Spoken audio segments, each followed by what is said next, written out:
My brothers and sisters, listen to me carefully. There comes a moment in life when the phone stops ringing, when the people you expected to stand by you disappear, when friendships fade, relationships end, and the silence becomes loud. And in that silence, shaitan whispers, you are alone, you are forgotten, you are unwanted. But that is not the truth. That is the moment Allah is calling you closer. Many people fear being alone because they were taught that happiness comes from people, from attention, from companionship, from being chosen by others. But happiness was never meant to be outsourced. Peace was never meant to depend on human beings who are weak, emotional, inconsistent, and temporary. If everyone left you today, but Allah remained with you, you have lost nothing. In fact, you may have gained everything. Understand this reality clearly, my brothers and sisters. One of the greatest sources of pain in the human heart comes from expecting permanence from what Allah created to be temporary. We expect people to stay the same. We expect their energy, their loyalty, their attention, and their presence to remain constant. But Allah never promised that, not once. Every human relationship has limits. People get tired, people get distracted, people grow, change, weaken, and sometimes drift. Even those who love you sincerely can reach a point where they no longer know how to carry you. That does not automatically make them evil. It makes them human, weak by design, limited by nature.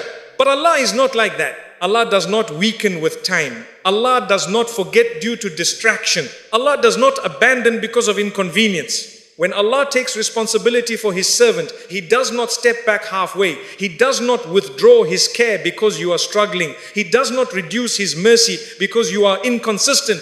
When a servant turns to Allah sincerely, Allah turns toward that servant with a closeness that no human relationship can match. Many people confuse abandonment by people with abandonment by Allah. This is a dangerous misunderstanding. Just because people leave does not mean Allah has left. In fact, very often it is the opposite. Allah removes people so that you stop leaning on them in ways you were never meant to.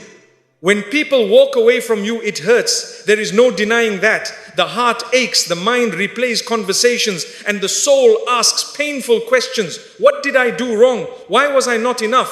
Why was I so easy to leave? But listen carefully. Not every departure is a judgment against you. Sometimes it is a correction for you. Allah is revealing what was never meant to be permanent. He is lifting illusions gently or sometimes forcefully so that you see the truth. Human beings were never designed to be your foundation. When Allah removes people, He is not always punishing you. Sometimes He is protecting you. Sometimes He is teaching you. Sometimes He is strengthening you. And sometimes He is answering a dua you forgot you made, asking Him to detach your heart from anything that could replace Him.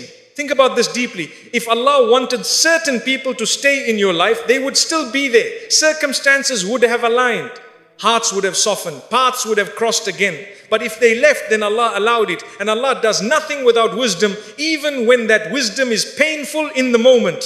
We often beg people to stay when Allah has already decided it is time for them to go. We chase explanations when Allah is giving us clarity. We hold on tighter when Allah is teaching us to release with trust. This is where suffering multiplies, not because people left, but because we are resisting Allah's decree. Tawakkul does not mean pretending it does not hurt. Tawakkul means trusting Allah even while it hurts. It means saying, Ya Allah, you know why this happened even if I do not. And I trust you more than I trust my own understanding. When you lean too heavily on people, you give them a role. Allah never assigned them. You expect emotional security, validation, and stability from hearts that are themselves unstable. And when those hearts fail you, you feel shattered not because the loss was unbearable, but because the expectation was misplaced. Allah is teaching you something powerful here. Stop begging people to remain in roles Allah never assigned them. People were meant to accompany you, not define you, support you, not sustain you, love you, not complete you. When you accept this, something changes inside you. You stop fearing abandonment so intensely. You stop molding yourself just to be kept. You stop tolerating disrespect just to avoid loneliness. You realize that being alone with Allah is safer than being surrounded by people who pull your heart away from Him. There is a quiet dignity in knowing that even if everyone walks away, Allah remains. Even if the world turns its back, Allah is watching. Even if no one checks on you, Allah knows what weighs on your chest. This awareness does not make you bitter, it makes you grounded. And when Allah becomes your anchor, people no longer have the power to destroy you by leaving. Their presence becomes a gift, not a necessity. Their absence becomes a lesson, not a collapse. Remember this, Allah did not remove people to leave you empty. He removed them to make space. Space for tawakkul, space for sincerity, space for a relationship with Him that is not crowded by dependence on creation. If today you feel alone, do not rush to fill the silence with anyone who will stay. Sit with Allah in that silence. Speak to Him, lean on Him, cry to Him, because the one who never leaves is closer than you think, and He has been with you all along. My brothers and sisters, we need to correct a misunderstanding that causes unnecessary suffering. Not every empty space in your life is a punishment. Not every quiet season is a sign of loss. Very often, what you are calling loneliness is actually an invitation from Allah, an invitation to return to Him without distractions. We label silence as loneliness because we are uncomfortable with ourselves. We are uncomfortable sitting with our thoughts. We are uncomfortable facing our weaknesses, our fears, our unanswered questions. So we rush to fill the silence with people, conversations, messages and noise. Not because we need connection, but because we fear confrontation with our own hearts. Loneliness is not always the absence of people. Sometimes it is the absence of purpose. Sometimes it is the absence of Allah in the heart even when people are around. That is why you can be surrounded by friends and still feel empty. And that is why you can be physically alone and yet feel deeply at peace. Allah creates moments of solitude not to break you, but to strip away what was never essential. When you are alone, there is no audience, no performance, no image to maintain, no one to impress. You stop acting, you start being, and that is exactly where sincerity is born. That is where real faith begins. Not the faith that looks good in front of people, but the faith that holds you upright when no one is watching. Many people fear solitude because it exposes them. It forces them to ask difficult questions. Who am I when I am not needed by others? Who am I when I am not praised? Who am I when no one calls my name? And that question is uncomfortable because for years many people built their identity on being wanted, needed, admired or chosen. When Allah removes the crowd, that false identity collapses. And that collapse feels like loneliness, but in reality, it is purification. Solitude reveals truth. It reveals which parts of your life were authentic and which were performative. It reveals which relationships brought you closer to Allah and which only distracted you. It reveals whether your peace was rooted in faith or borrowed from people. This is why many people run from solitude. They mistake discomfort for danger, but discomfort is often the doorway to growth. Allah calls some of His servants away from noise so they can finally hear Him. In the crowd, His signs are drowned out. In distraction, His reminders are ignored. In constant companionship, dependence grows quietly and dangerously. So Allah creates distance not because He dislikes you, but because He wants you awake. Look at your life honestly. The moments you grew the most were not when everything was comfortable. They were when you were alone with Allah, confused, uncertain, yet still turning toward Him. Those were the moments your faith matured. Those were the moments your heart softened. Those were the moments you learned reliance instead of attachment. Solitude is where you learn to sit with Allah without conditions, not worshipping Him because life is good, not turning to Him only when people fail you, but choosing Him even when there is no emotional reward, no applause, no reassurance. And that kind of faith is powerful. When you stop seeing solitude as a curse and start recognizing it as an invitation, your relationship with Allah changes. Your du'as become more honest. Your prayers become less rushed. Your tears become quieter but deeper. You stop asking Allah only to fix your circumstances and you start asking Him to fix your heart. This is why solitude is dangerous for shaitan, because a believer who learns to be content alone with Allah cannot be manipulated by fear of abandonment. Shaitan uses loneliness to push people into haram relationships, unhealthy attachments, and desperate decisions. But when solitude is filled with remembrance, Shaitan loses leverage. A heart that is comfortable alone with Allah is not easily tempted. Do not misunderstand this. Islam does not promote isolation from people. We are a community. We are meant to connect, to support, to love. But Islam does teach balance. It teaches that people are companions, not lifelines, additions, not replacements, means not sources. If Allah has placed you in a quiet season, do not rush to escape it. Ask instead, what is Allah trying to teach me here? What is He removing? What is He rebuilding? Because solitude is often the workshop where Allah reshapes the believer. And when that season ends, and it will end, you will emerge stronger, clearer, and less dependent. You will walk back into relationships without desperation. You will choose more wisely. You will love more cleanly. And you will never again confuse noise with peace. If you are alone today, do not assume you are forgotten. Perhaps Allah is simply asking you to sit with Him for a while, without interruptions, without competition, without substitutes. And that invitation, my brothers and sisters, is a mercy many never receive. My brothers and sisters, this is a truth many people resist, because accepting it forces change. We are raised to believe that happiness comes from being chosen, loved, included, and desired by others. From a young age, we are taught, sometimes subtly, sometimes directly, that if people accept us, we are successful, and if they leave us, we have failed. But this belief is deeply flawed. If happiness truly lived in people, then the most surrounded individuals would be the most peaceful. Those with the most friends, the most attention, the most admiration would be the most content. Yet reality tells a very different story. Some of the loneliest hearts belong to people who are never alone. Some of the most anxious souls are constantly surrounded. Why? Because hearts were not created to be filled by creation. Allah created the human heart with a specific capacity and a specific purpose. There is a space within it that no human being can occupy permanently.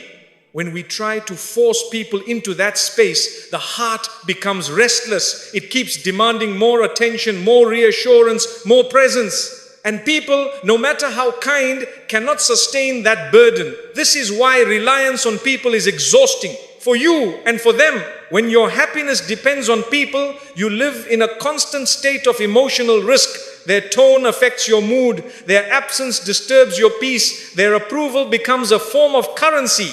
You begin measuring your worth by how much you are needed, how often you are contacted, how strongly you are desired. That is not happiness. That is emotional captivity. Allah never intended your peace to be that fragile. True happiness is not something you receive from people. It is something Allah places in the heart that trusts Him. That is why two people can experience the same loss, the same isolation, the same hardship, and one collapses while the other remains steady. The difference is not personality. The difference is where the heart is anchored. When your heart is anchored in people, every relationship becomes a potential storm. When it is anchored in Allah, relationships become calm waters, sometimes rough, sometimes gentle, but never capable of drowning you. Many people say, I just want someone to make me happy. But no human being was created to carry that responsibility. When you place that expectation on someone, you will suffocate them or resent them. And when they inevitably fail, you will feel betrayed, not because they were cruel, but because you expected from them what only Allah can give. This is why even good relationships sometimes feel heavy. The issue is not the relationship. The issue is the expectation. Happiness rooted in people is conditional. It lasts as long as circumstances remain favorable. But circumstances always change. People leave. Priorities shift. Emotions fluctuate. And when happiness is built on something unstable, instability becomes the norm. Allah, however, does not change. When happiness is rooted in Allah, it is not dependent on who stays or who leaves. It does not rise and fall with messages, attention, or companionship. It becomes quieter, deeper, and more resilient. You may still feel sadness, you may still experience loneliness, but you are no longer hollow. This is the difference between pain and despair. Pain is human. Despair comes from misplaced reliance. When you understand that happiness was never in people, something liberating happens. You stop chasing, you stop performing, you stop shrinking yourself to be accepted. You stop tolerating emotional neglect just to avoid being alone. You realize that being alone with Allah is not a deficit, it is a foundation. From that place, relationships change completely. You no longer enter them to be filled, you enter them to share. You no longer demand that people complete you, you allow them to accompany you. You love without fear because your peace does not depend on being loved back in a specific way. This is not emotional coldness, it is emotional maturity. Allah wants you to love people but not to worship them with your heart. He wants you to value relationships but not to build your identity on them. When you cross that line, the heart becomes heavy and restless. That is why Allah sometimes removes people not to punish you, but to correct your direction, to show you that the emptiness you feel is not because they left, but because you were asking from them what only Allah gives. And when you return that space in your heart to Allah, peace enters naturally, not dramatically, not instantly, but steadily. You begin to wake up without emotional hunger. You stop checking your worth in other people's responses. You feel complete even in silence. And when people do enter your life, they feel lighter because they are no longer responsible for your happiness. My brothers and sisters, happiness was never in people. It was always in knowing Allah, trusting Him and allowing Him to be enough. Everything else is a gift. Nothing else is a foundation. My brothers and sisters, one of the greatest lies people believe is that strength comes from being surrounded, supported, and constantly affirmed. We assume that if someone is alone, they must be broken. If someone is quiet, they must be struggling. If someone walks alone, they must be weak. But that is not how strength is built. Strength is not proven when everything is easy. Strength is revealed when support is removed and faith remains. When the crowd disappears and you are still standing, when no one is clapping and you still do what is right, when no one is checking on you and you still turn to Allah in prayer, being alone does not weaken a believer. If anything, it exposes what the believer is truly made of. When you are surrounded by people, it is easy to borrow confidence. It is easy to lean on encouragement. It is easy to feel strong because others are holding you up. But when you are alone, there is nothing to lean on except Allah. And that is where real strength is forged. Allah strengthens His servants through responsibility, not comfort. In moments of isolation, you learn to regulate your own emotions. You learn to stand without reassurance. You learn to face difficulty without an audience. This builds inner discipline, resilience, and sincerity. These are qualities that cannot be developed in constant companionship. Think about it honestly. When you are alone, you must make choices without being influenced by others. You must hold yourself accountable. You must motivate yourself to pray, to remain patient, to stay upright. This is not easy, but it is powerful. That is why solitude often feels heavy at first. Weakness resists responsibility. The soul wants shortcuts, validation, and comfort. But strength grows when you stop outsourcing your stability. Allah allows certain believers to experience isolation because He wants to strengthen their reliance on Him, not on people. When you learn to stand alone with Allah, you become unshakable later. Praise will not inflate you, criticism will not destroy you, presence will not intoxicate you, absence will not collapse you. This is balance.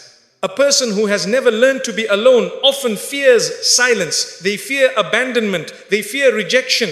And because of that fear, they compromise their values, tolerate mistreatment, and remain in situations that damage them spiritually and emotionally. But the one who has tasted solitude with Allah knows a different kind of power. They know they can survive without attention. They know they can endure without applause. They know they can walk away without falling apart. That knowledge is strength. Being alone forces you to confront yourself honestly. There is no one to blame, no one to distract you, no one to hide behind. Your habits, your intentions, your weaknesses all become visible. This can be uncomfortable, but it is necessary for growth. Allah refines believers the way metal is refined through pressure and heat. Isolation is part of that process. It burns away dependence on people. It removes emotional laziness. It sharpens faith. This is why many of the strongest believers you will meet are not loud. They are calm. They are steady. They do not chase attention. They do not panic when people leave. They have learned that their strength does not come from numbers, but from connection with Allah. Understand this clearly. Allah does not isolate people He wants to destroy. He isolates people He wants to prepare. Preparation for what? For leadership, for responsibility, for deeper faith, for healthier relationships, for tests that require emotional maturity. If Allah has allowed you to walk alone for a while, do not interpret it as rejection. Interpret it as training. Training to trust Him without crutches. Training to obey Him without witnesses. Training to rely on Him without substitutes. And when this training is complete, you will notice something remarkable. You will no longer fear being alone. You will no longer beg people to stay. You will no longer build your identity on companionship. You will walk with quiet confidence, knowing that even if the path is empty, Allah is with you. That is not weakness. That is strength built the right way. My brothers and sisters, many people are waiting for life to change before they allow themselves to feel at peace. They say, when I have the right people, I will be happy. When I am married, then I will be calm. When I am no longer alone, then I will feel settled. And so they delay peace as if it is something that must be earned through circumstances. But peace does not arrive from the outside. Contentment is not the result of a perfect situation. It is a decision the heart makes when it trusts Allah's wisdom, even when life does not make sense. That is why two people can live in the same condition, face the same loss, and yet respond completely differently. One becomes bitter, the other becomes calm. The difference is not what they have, it is what they believe. Contentment begins when you stop arguing with Allah's decree. Many people suffer not because of what Allah decreed, but because they keep resisting it. They replay the past. They imagine different outcomes. They ask endless what-if questions. And in doing so, they reopen wounds that Allah is trying to heal. Contentment does not mean pretending that pain does not exist. Islam never asks you to deny your feelings. Even the prophets felt sadness, grief, and loss. But they did not allow those emotions